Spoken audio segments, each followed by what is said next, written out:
What's up, everybody? Welcome to the 10After7 podcast. You are watching on YouTube or listening on iTunes. However you're doing it, thank you for listening. But you know what, guys? Here's the thing. I'm trying to clean it up around here.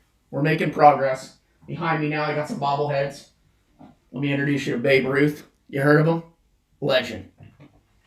I got a signed baseball by Tommy Lasorda. It says to Cody, a future Dodger. That worked out, huh? Got the Pelican. Listen, when I find a hammer, you gotta believe the Texas hat's going next to USC. Greatest college football game ever played. What else we got? The shirt today. You're looking at the shirt. Here's the thing. I'm a mediocre hockey fan. But Carolina Hurricanes, they hold a special place in my heart now. In what other sport can you get an emergency goalie? An emergency goalie. Hockey gave it to us. David Ayers, in his 40s, Zamboni driver, Vancouver Canucks facility. Lifelong Canucks fan. Earlier this year, Carolina's two first goalies go down. We're in the second period. Carolina is fighting for a playoff spot. Vancouver, not so much. Who's called the duty to step in and try to get them a playoff spot? David Ayers. Number 90. Sweet looking shirt too. Bought two of them. Half of those proceeds go to the National Kidney Foundation. Turns out a couple years prior, earlier in his life, Mom donated a kidney to him. Holds a special place in my heart right there. So I'll be rocking this whenever. I mean, the canes across like that, diagonal. Beautiful looking thing. So, how was your guys' weekend? Mine? Great. Great weekend. For the first time, it felt like there was some normalcy in my life. Sunday. There were two networks on opposite sides of the spectrum. You had ESPN. God bless him for putting out the Michael Jordan documentary. This Sunday, we're less than a week from seeing part one of that 10-part series. But you know what? Did they get lazy? Did ESPN get lazy by replaying a spelling bee from 1997 on Sunday? Please. Who's watching that? Let's go over. Who's watching the 1997 spelling bee? Obviously the winner, for the first time, he doesn't have to pull that shit up on YouTube.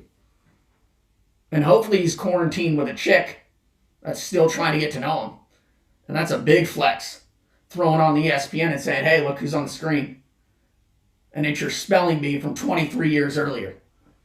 That's a move. I'm happy for that guy. That guy's parents are probably watching. At least the last couple of rounds. I don't know how long those things last. I can't say I've watched 5 minutes in my entire life of a spelling bee.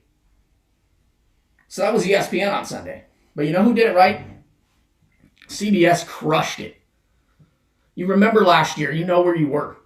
Even if you're an average golf fan, which I'd probably consider myself. I only watched the majors. And last year, you knew damn well you had to be sitting on your butt on a Sunday when Tiger Woods is in contention to finally get that major that everyone's been talking about. Will he ever get back? Will Tiger ever return to glory? Last time I got teary-eyed watching a sporting event. Absolutely. So this Sunday, CBS has Jim Nantz and Tiger Woods talking us through last year's Masters. Bringing him in and out, interviews. He bogeys holes 4 and 5. Tiger comes in. And I learned more about golf in those 3 minutes than I've learned in my entire life. Think about what a golfer, what's going through that golfer's head in a major tournament. Any tournament, actually. He knows he just bogeyed 4 and 5. He's talking to Jim Nantz about what he has to do on 6. He's thinking ahead to the front 9, what score he could possibly get, the worst score he could get to even be in contention when he hits the back 9. He said, you know what, I knew I couldn't be more than 4 strokes behind Molinari. It's rare when Molinari messes up. He was playing well. There's the cuts, there's the fades. I know nothing about that. Golf terms go right over my head. The coolest part, though, on 18, Jim Nantz brings him in as he wins the thing. And he goes over what he remembers from that day. First, he says, when I threw my arms up and started screaming, that's a blackout moment for me. I don't remember it. Until I just saw it now, I do not remember screaming and throwing up my arms.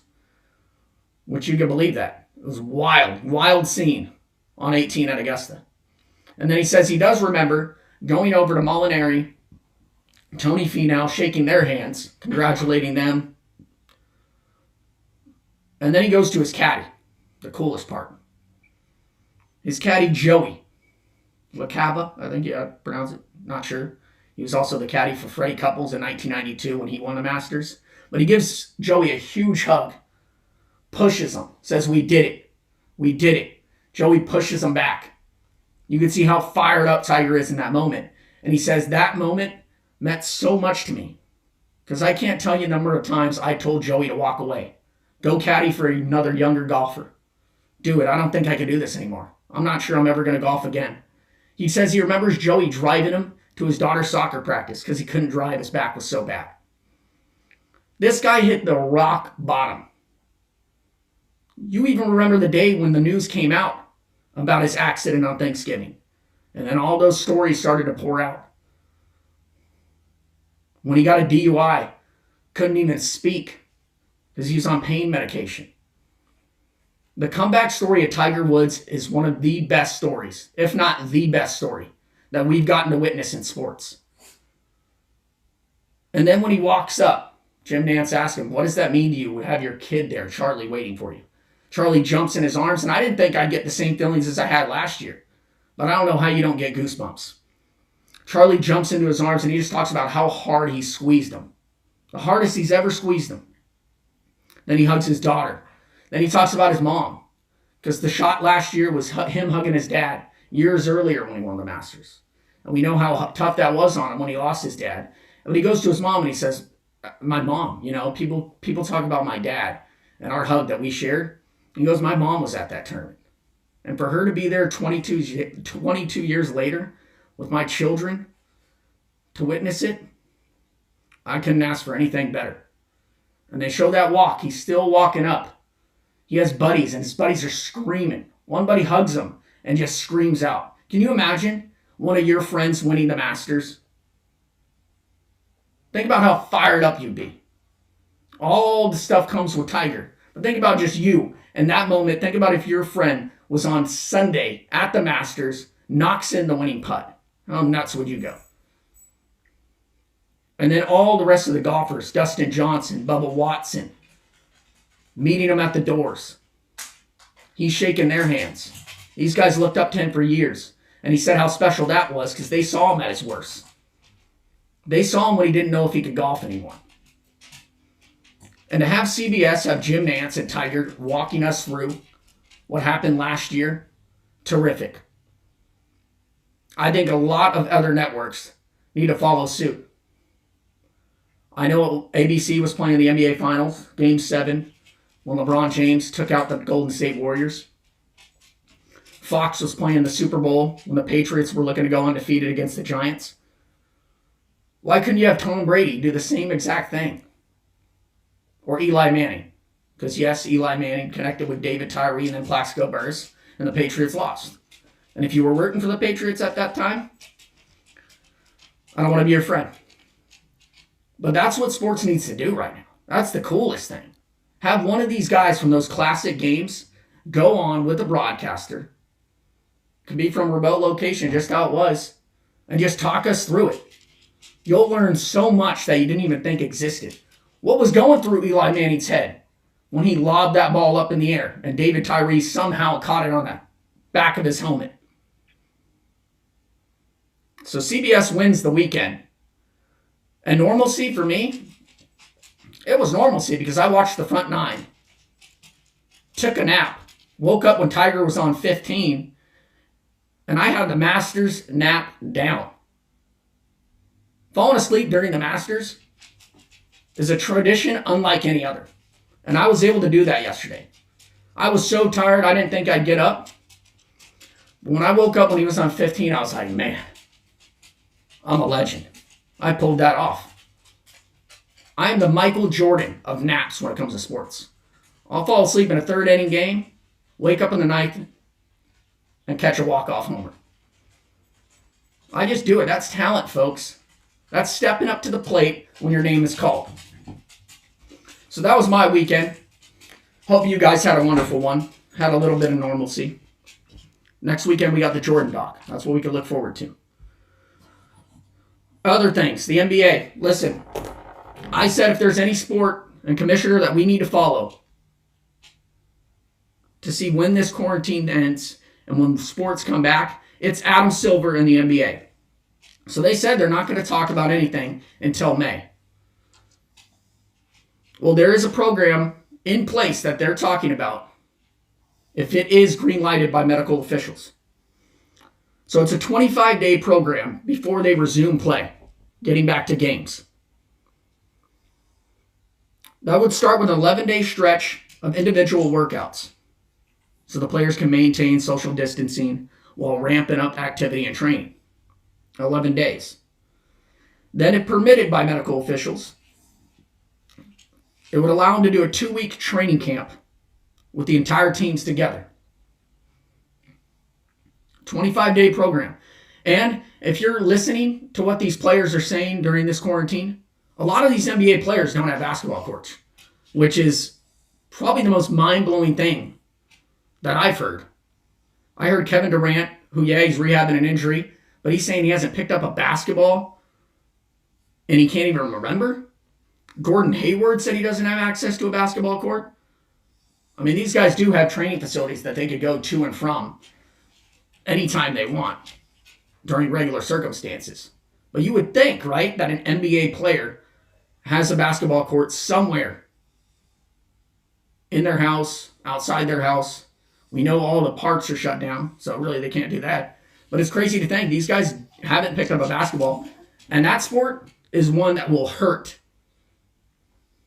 if they just put guys back on the court and they haven't been practicing. So the NBA is at least thinking. They're not putting anything out there for sure. This is just an idea that they have, which is good. And I think Adam Silver's the smartest commissioner possible. What else we got? Some tough ones today. Tavares Jackson, former quarterback, Seattle Seahawks, Minnesota Vikings, passed away in a car crash last night, 36 years old. The cool fact about him, when he was on the Seattle Seahawks, backing up Russell Wilson, he was the captain of that football team. When they beat the Denver Broncos in the Super Bowl, he was the captain as a backup quarterback. You want to talk about respect? That right there tells you the type of man Tavares Jackson was. And you had people like Brett Favre coming out, who was the starter in Minnesota when he was backing him up. That's a tough loss. And then one that really got me, I was bummed out, was Karl Anthony Towns' mom passed away due to complications of the coronavirus. And if you didn't see it, a month ago, he came out with the 5 to 10 minute video talking about how this coronavirus has affected him and his parents. He mentioned that his mom had it. She was doing well. And the next day, doctors contacted him and said it took a turn for the worst. And then the news today that she passed away, heartbreaking. It's a serious matter, and I don't like talking about it. I don't like hearing about it. And seeing that just bummed me out. But I'm just trying to stay positive. Talk about the sports that we do have. What else we got behind me? I got some of the coolest beer cans that you're ever going to see. This one, L. Smith Brewing, called the Pale Ale 394. If you didn't know, Tony Gwynn almost hit 400. If the strike didn't happen, would have hit 400. Well, that was his batting average right there. Greatest hitter to ever live. Got another one. I got Justin Turner, man. That's Los Angeles L Works paying homage to him. The red beard. Phenomenal. But this is my favorite. Opening day a couple years ago, me and my brother got these. And this is also, who is this? Arrow Lodge Brewing. The Kershaw. One of the coolest cans you're ever going to see. Of course, paying homage to my favorite player of all time, Clayton Kershaw. So, I want to thank you for listening to the 10 After 7 podcast once again. We will be back twice a week. Hopefully get this little studio we're trying to work on a little bit better for you. Shout out to the pelican. Greatest bird on planet Earth. No ifs, ands, or buts about it. You can follow me on Twitter at 10After7 or on our Instagram at 10_after_7. Thanks again for listening. Woo! Go Dodgers.